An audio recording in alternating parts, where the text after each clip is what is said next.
Today's knowledge is the DC Weld output mode selection, because I think this is something that a lot of people don't either understand or want to learn more about. So I'm here to kind of clear this all up of what is the best selection for you when you go to set up your machine. So, DC Weld output mode selection. So let's talk about this, okay? So this is going to apply more to the AC style gens. Whoop, hold on, I can't spell. Sorry, y'all. AC style generators. So, Bobcats, Trailblazers, Rangers, and PipePro.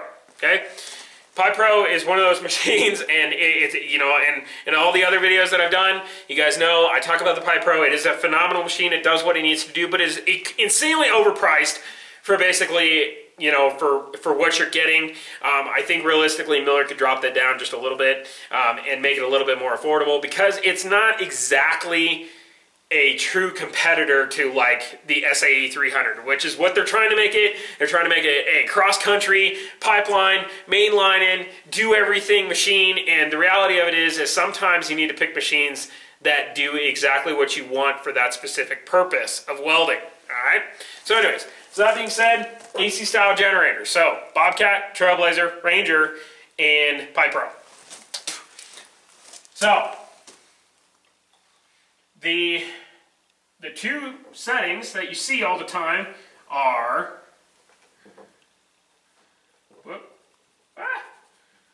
XX10, XX18. So what this means is 6010, 7010, 8010, 6018, which I don't even know if that exists, 7018, 8018, 11018, depending on what you're welding. The welding rod. It is a welding, so we'll say that, you know, stick welding. Okay, that's what these mode selections are for. Stick welding. Whoop, like that. Okay, stick welding. 6010 mode. Wow, sorry about that. Anyways, 6010 mode, which is, I'm just going to call it 6010, 7010, 8010, doesn't matter. Okay, it's just the high cellulose rod mode, or more often referred to as downhill mode. So I'm going to put downhill. Okay, and we're going to put uphill. Okay. Both of these are going to be in the CC, or constant current. Constant current. Okay, constant current mode and constant current stick welding. Okay, downhill mode. What this does is this is trying to simulate the DC style welding output. And for if you haven't checked out that video, go check it out. You can check out the link here. Okay, and what that'll do is that'll show you guys kind of the differences between the two machines and what I'm referring to here. If you've already watched that video, great, awesome. The downhill mode is trying to basically, the computer is trying to emulate what it's like welding off of a gear-driven based machine that has the DC outputs coming straight from the coil up to a mode select, up to a gear-driven like selection, and basically gives you an amperage range. So because of that, downhill mode does not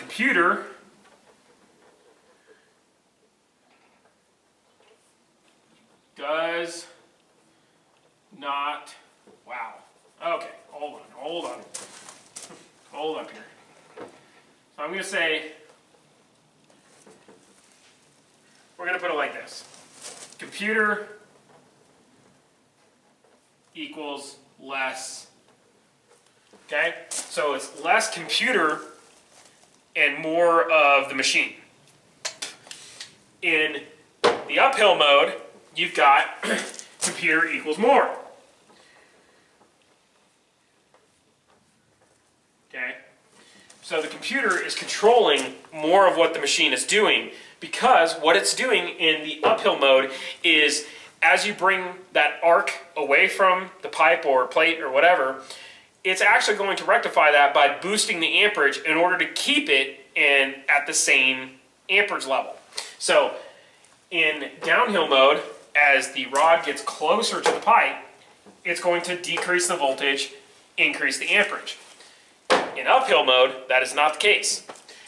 Arc variance, the machine is going to counter that and keep you trying to weld at the same amperage consistently. It's going to have a little bit of variance, but not much. In the downhill mode, you can really pull that rod away and it'll bottom out to an amperage that the machine is still able to keep that current going, but it's going to have a lot of voltage. That magnetic field is going to blow way out. In uphill mode, that is not the case. Further away you get, what the machine actually does is try to counter that by increasing the voltage, is trying to decrease the voltage as you pull away, which keeps that amperage the same. So as you get closer, the voltage drops, the amperage is basically set at what the machine is, and it's trying to keep a constant amperage going. So I'm going to put variable amperage equals rod. I'll put arc length, because that's actually the technical term. Arc length.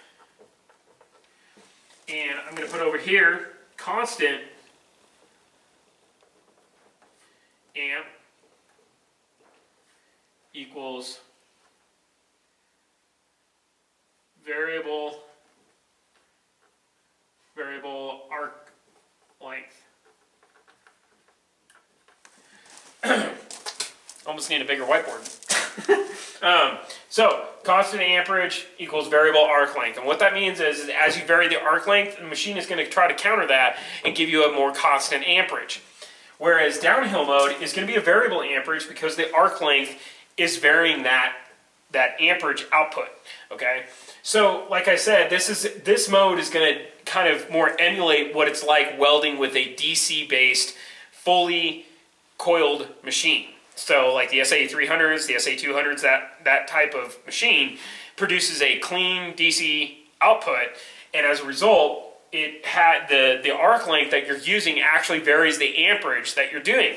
So that being said, if you're really trying to float that puddle in, you want to have a little bit more voltage in there. If you're really trying to dig in on that bead root, you're going to want to have less voltage but more amperage. So that's exactly what you're doing. Okay. So that being said, hopefully that gives you kind of an idea of between the two modes. So let's say, can you run either rod in either selection? And the answer is yes. If you're running a 7018, okay, uphill in 6010 mode, what's going to happen is as you pull away from that and increase the arc length, it's going to follow the variable amperage model. Whereas in the uphill mode, it's not going to do that. So I actually know guys that actually bead in 7018 and then they cap in 6010. So it's actually reversed, and that's just how they like their machine set up. That's how they like to weld. And hey man, if it passes and shoots, you're good to go. So because of that, these modes not necessarily mean you have to use these to actually weld in the specific rod that you're using. You can always change back and forth. Hell, I mean, I've actually done scratch start TIG in 7018 mode, and it actually works just as good as the 6010 mode. So that's what I'm saying. You can use whatever mode you want. I'm just telling you kind of like the differences between the two modes. So variable amp, let's say for 6010, dig equals big factor. Dig equals small adjustments. Okay? So if you max out the dig at 6010, that arc force is going to be insane. It is going to be digging, it's going to be like using an excavator chipping away at that metal. The dig in 7018 mode is going to be more of a fine adjustment, even maxed out, because what it's really doing is the machine, the computer, the PC board, still have to try to give you that constant amperage you want. So the dig mode is going to be really more of a voltage is going to be more influenced by arc length and having a steady hand and all of that. So if you have your dig maxed out and you're constantly welding at the same arc length, you're going to see that dig you're going to see that dig performance actually play a role. But if your arc length is all over the place and you're using a dig, it's not necessarily going to do what you want it to do. That's what I was saying. In the 6010 mode, the dig is actually a big factor, because what it can help you do is, as you vary that arc length, it kind of simulates the 7018 mode, but in the 6010 downhill mode. So you're still allowed to vary the amperage with the arc length, but at the same time, the dig can help counter it and create a more smooth transition, is basically the way I like to put it. So because of that, there's adjustments on both of these, and the Rangers, Trailblazers, PipePro, they all have it. Because of that, it does allow you to customize that arc to really what you want to do. So those guys out there that are like, oh man, the SA200 or the SA300, that's the only way to roll, that's the only way to stick weld, and that's true.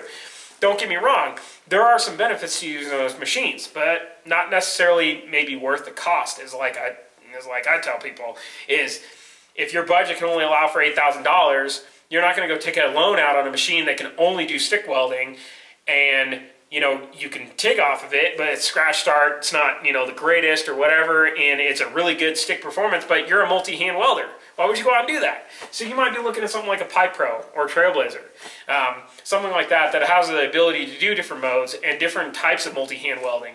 And so that's kind of what those machines bring to the table. The cool thing about the computer side is too, you can get diagnostics from it. And what I mean by that is diagnostics of the weld, of the weld itself, right? So if you're welding along and you're in 7018 mode and you're noticing that you're getting a lot of undercut, and maybe your travel speed's a little too fast or whatever, and you don't really realize that, you can play around with the amperage in the dig settings, and your maybe not the best welder is going to kind of help make you a better welder, for lack of a better word. The downhill mode selections are great because in pipe welding, we do want to vary the amperage, especially when we're whipping and pausing on the 6010s or the 7010s, the 8010s, whatever, and we're trying to let that puddle cool a little bit and fast freeze before we bump back into it to create that true, basically circular dime pattern that everybody talks about on the weld. Because of that, the 6010 mode and the 7018 mode are essential for AC style welders, because you actually get to truly weld. The machine can help you weld for what that rod was designed to do.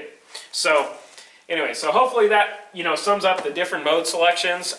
Personally, in my aspect, I actually like running 7018 in the 6010 mode, because I like having the ability to really kind of mess with the dig and kind of max it out on the soft side. But then if I need to vary the arc length a little bit while I'm welding, I can do that and put less amperage into it. So hopefully that gives you guys kind of an idea. Anyway, stay tuned for more videos. So thanks, guys.